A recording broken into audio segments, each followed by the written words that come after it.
La accesibilidad en las tierras, una perspectiva desde la reforma agraria de 1961 hasta 1974 en Colombia. Nuestros nombres son Arley Cáceres, Sara Chamorro, Manuel Noriega y Santiago López. La Colombia de 1957 y 1974 transcurrió bajo la implementación del Frente Nacional, el cual pretendía llevar a Colombia de la época de la violencia a una época de mayor tranquilidad por medio de la implementación de políticas tales como la reforma agraria de 1961.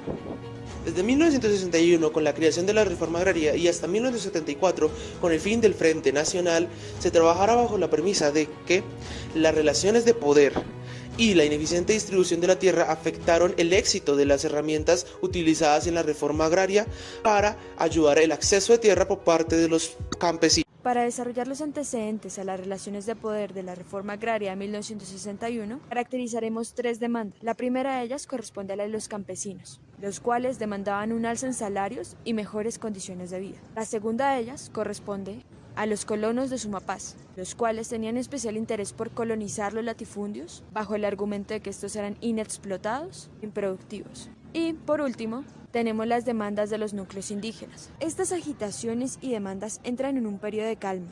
Esto debido a la representación de ellas en la Ley 200, la cual tiene como eje fundamental función de la tierra como uso social, donde surge la postulación de extinción de dominio para aquellos que tengan inmuebles inexplotados durante 10 años posteriores a la expedición de la ley. Sin embargo, al cumplirse estos 10 años, el gobierno responde con indiferencia a lo establecido por la Ley 200. Presionado por ello, Alfonso López Pumarejo en 1944 tramitará la Ley 100, que lejos de su propósito inicial, terminará alargando el periodo de terminancia a 5 años más. Esto dará inicio a la época de violencia, caracterizada fuertemente por la expoliación a territorios indígenas y por la apropiación de territorios con títulos falsificados. Finalmente, estos movimientos rurales desarrollarán una unión muy cercana con los movimientos guerrilleros al margen de la ley. Caracterización de la reforma agraria de 1961. Contexto histórico y social. El trasfondo industrial que se estableció después de la Segunda Guerra Mundial, junto con los problemas de violencia rural que se venían presentando, desembocarían para 1960 en la necesidad de una reforma agraria. Objetivos, planeación e institucionalización. Con esta reforma se plantean objetivos para la protección, desarrollo, regulación y distribución de los distintos componentes del sector agrario, con el fin de mejorar las condiciones económicas y de vida en el sector rural. Estableciendo al INCORA como ente promotor, creador y regulador de los distintos procesos que se llevarían a cabo en el sector agrario. Resultados de la reforma agraria entre 1961 y 1974. Mediante la Ley 135 de 1961, el Estado desarrolló créditos subsidiarios para las unidades familiares campesinas, buscando facilitar el acceso a la tierra por parte de estas. Esto generó cambios en términos económicos, políticos e ideológicos. En términos económicos, para facilitar la accesibilidad a las tierras se creó el INCORA, que trajo consigo una serie de cambios jurídicos que influirían en el manejo de los mercados rurales, los derechos de propiedad y la eficiencia en la distribución de la tierra. Mercados rurales. La ley continuó el uso de la herramienta de intervención estatal para comprar o expropiar tierras que no cumplieran la función social, entregando estas tierras al INCORA, que se encargaría de su redistribución. Sin embargo, procesos de corrupción observados en el aumento de precios a tierras no productivas dificultarían el acceso a las tierras. Establecimiento de los derechos de propiedad. La ley no preservó la figura de prescripción adquisitiva de tierras, y ya que no permitía la adquisición de los derechos de propiedad a las familias que ya habían estado 5 años explotando estas tierras que se creían baldías, se generaron situaciones de desplazamiento, haciéndoles perder su producción y su sustento de vida. Eficiencia de la distribución de tierras.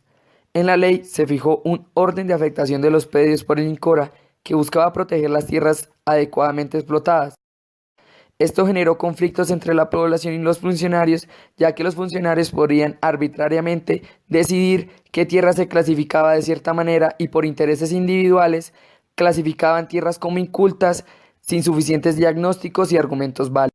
En términos ideológicos, a partir de 1962 comienza una nueva época de revoluciones armadas con el surgimiento de nuevas ideologías, como el caso del Ejército de Liberación Nacional, ELN, el Ejército Popular de Liberación en 1967, EPL, y las Fuerzas Armadas Revolucionarias de Colombia, FARC, en 1966. El nacimiento de estas nuevas ideologías transformó la accesibilidad a las tierras en el mercado agrícola colombiano.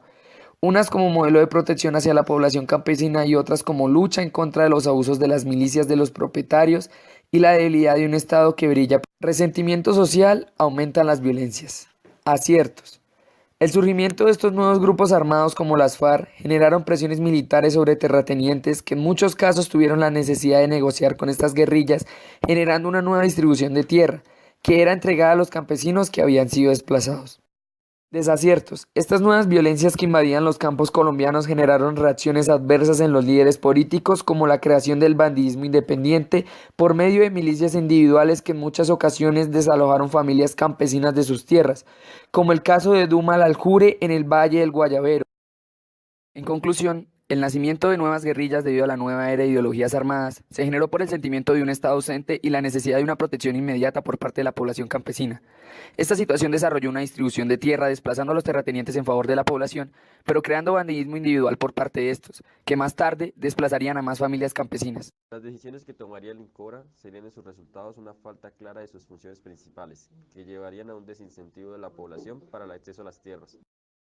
Por último, las condiciones de poder político que ostentaba la ley de terrateniente pudo efectivamente haber influido en la implementación y diseño de la reforma agraria, no permitiendo el libre acceso de los campesinos a las tierras que alquilaban a las grandes familias terratenientes.